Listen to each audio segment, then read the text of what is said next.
Hello everyone and welcome to the third episode of Move to Thrash.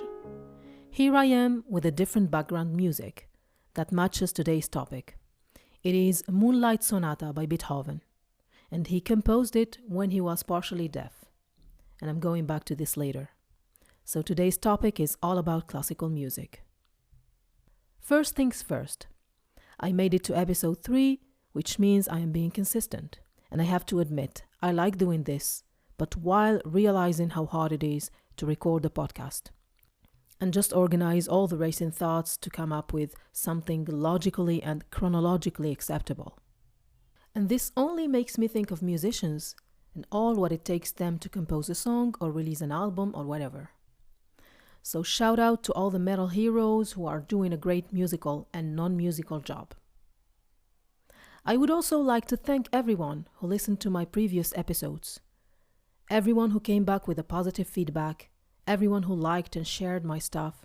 It means a lot, and it's a big encouragement for me to keep going.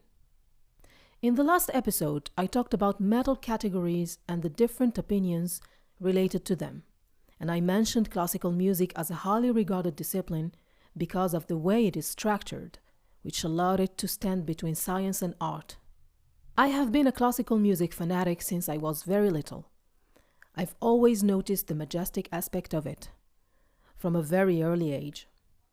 I remember when I was 4 years old, I was with my parents and their friends having dinner at a hotel restaurant, and there was a piano there. Someone was playing Für Elise by Beethoven. And at age 4, I asked the people around the table, "What is this music? Who is the musician?" And I was getting all the answers and was feeling so satisfied that everyone was valuing me and giving me enough information as if I was myself an adult. And I actually felt like an adult in a fancy event. One more childhood memory. Back when TV channels would play classical music before the programs would start, there was this classical piece, among many others, that would play every day, called Boléro, by the outstanding Maurice de Ravel, a French musician, yeah. And as majestic as the piece was, I would imagine myself walking on a red carpet, entering some kind of ancient Greek city, as if I was Athena herself.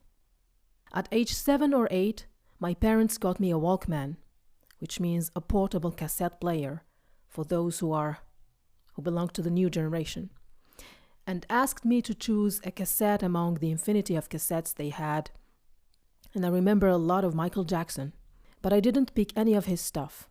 I went straight to the Fifth Symphony of Beethoven and spent a long period of time playing it every single day. And until now, I still know every note of it. One of the most remarkable masterpieces in the history of classical music. And until now, I cannot stop being fascinated by the man. Recently, as I got the 9th Symphony vinyl, every time I catch myself impressed by some series of notes he drops, I also think about the fact that when he composed it, he was completely deaf. Just think about composing a whole symphony that is supposed to be played by a big orchestra to create a cinematic effect while you are deaf. Like, this is incredible. The same goes to the background music I chose for this episode, which is Moonlight Sonata, as I said before, and despite the fact that when he composed it, he was not completely deaf, still the man kept going while he knew he would not be able to hear his own music few years later. Like, in case you're zoning out right now, stay with me. Like, would you ever keep going in your career, in your music composing thing, if you knew you are losing your hearing and a few years later you would not be able to hear your own music? Like, seriously, I would have given up. I would have given up because I don't think, and a lot of people would have given up as well, because I don't think we do have the courage to throw ourselves into the unknown and, do something that we are not able to experience, or we are able to experience it only from another angle, in another dimension, in another situation, using the maximum of our imagination. This is like the ultimate genius.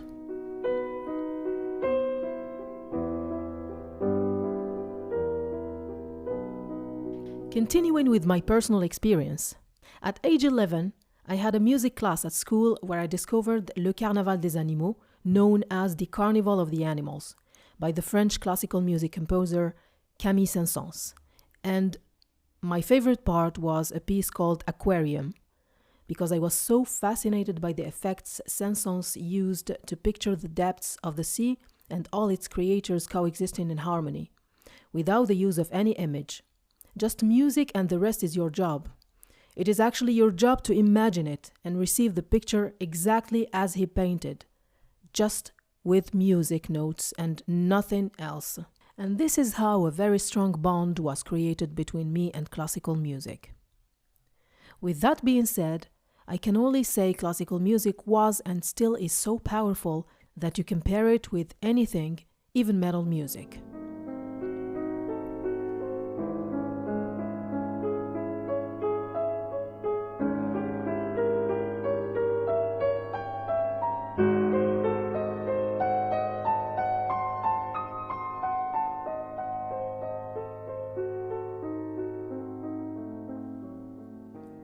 New episode, new wordplay. From blessed are the sick to blessed are the classic.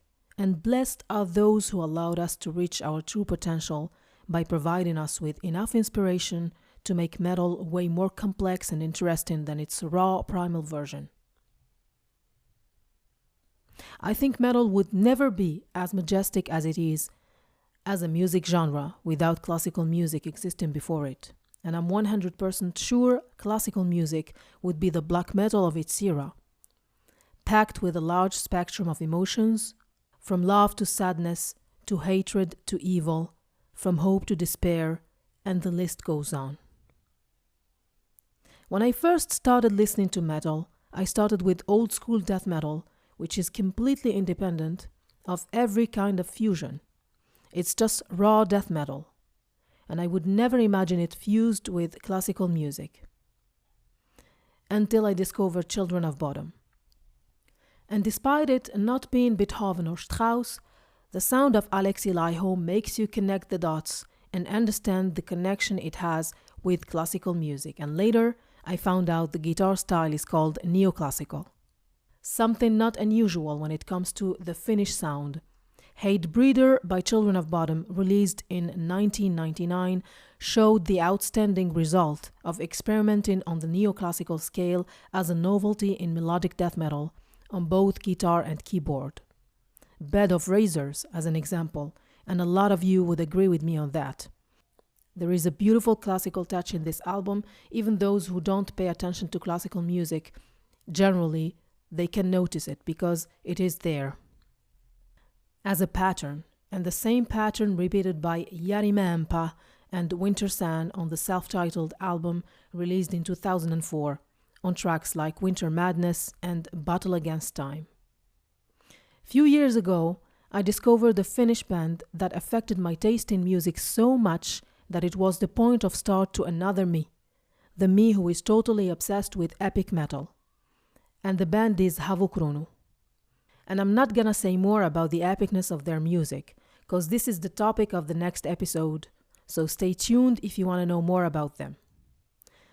So, as I love to do research and read about the bands I listen to, I found out that Pohjolan Tytär, which means Daughter of the North, a song from one of the recent albums by Havukruunu, is nothing but an interpretation of a classical piece of music by the Finnish music composer Jean Sibelius. Sorry if I'm not pronouncing this right. The piece is composed anyways in 1904 under the same name, picked by Havukruunu later, Pohjolan Tytär.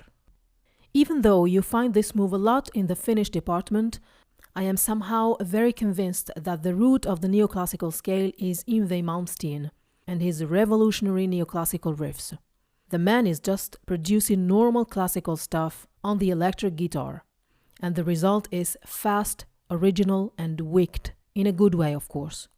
And despite the fact that I listen to very few stuff by Malmsteen, as I've always been more into Steve Vai and his completely different style, no competition of course, just a personal preference, I still recognize the absolute genius of Malmsteen, showing in eternal masterpieces like Far Beyond the Sun, for example, from his album Rising Force, released in 1984, But at the same time, I think I also blame him for not moving forward with learning the guitar, and this is a personal experience. I still remember the time when I decided to learn guitar and got myself a Malmsteen Tutorials DVD. Then I saw how hard it was to play the guitar like him, and I decided, no, fuck this shit, man, I'm not gonna do this. Despite this, neoclassical electric guitar is a revolution in the metal world that takes its origins, I guess, from classical nylon strings guitar, and we straight go to Andrés Segovia or Paco de Lucia, two guitar figures that highly influenced the metal guitar sound. And how did I come up to this conclusion? The answer is simple. Every genius guitar player I personally met in the past, a long time ago, when I was a beginner in all this thing, every time I would ask them for an advice about how to become a remarkable metal guitar player, even though I never became one, the answer was always the classical nylon guitar and mastering Paco de Lucia technique. Every one of them, like all of them, had this obsession with the nylon guitar before moving to death metal, or they were pairing both, so they learned everything on the nylon guitar, the technique of Malmsteen, the technique of Paco, and then they moved to death metal.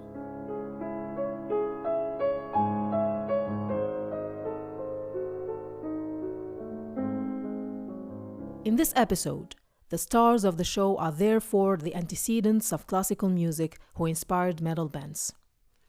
So for once, the metal bands are coming in the second place this time. So let's start with the Russians and the classical power they have. Russian music composers stand in the spotlight with a style charged with sadness and pain. Unlike the west of Europe, which is more in the happy Baroque side, Strauss, Mozart, Beethoven remain too happy compared to Sergei Rachmaninoff, Sergei Prokofiev, and Pyotr Ilyich Tchaikovsky. These three in particular inspired many metal bands, not only those who are labeled symphonic metal bands, but also those who have more of a heavy progressive approach. Dance of the Nights by Sergei Prokofiev, which is one of my favorite classical pieces, was covered, I'm sure, by many metal bands. But let's talk about the ones that I discovered. Hollanton and Epica. These two bands keep coming back on every episode. Dance of the Nights is a part of Romeo and Juliet ballet composed by Prokofiev in 1935 during the Soviet era, which is the reason why it could not see the light as a controversial piece of music inspired by Shakespeare until 1940. And there you go, Shakespeare appeared in episode 2 as well. And there he is. Dance of the Nights was covered by Epica in the Classical Conspiracy Live in 2009, which also exists as an album. It was also covered by Hollanton in my favorite album With Vilest of Worms to Dwell, released in 1999. As I said in the previous episode, under the name Lords of Bedlam. So the whole thing is actually based on Prokofiev's Romeo and Juliet.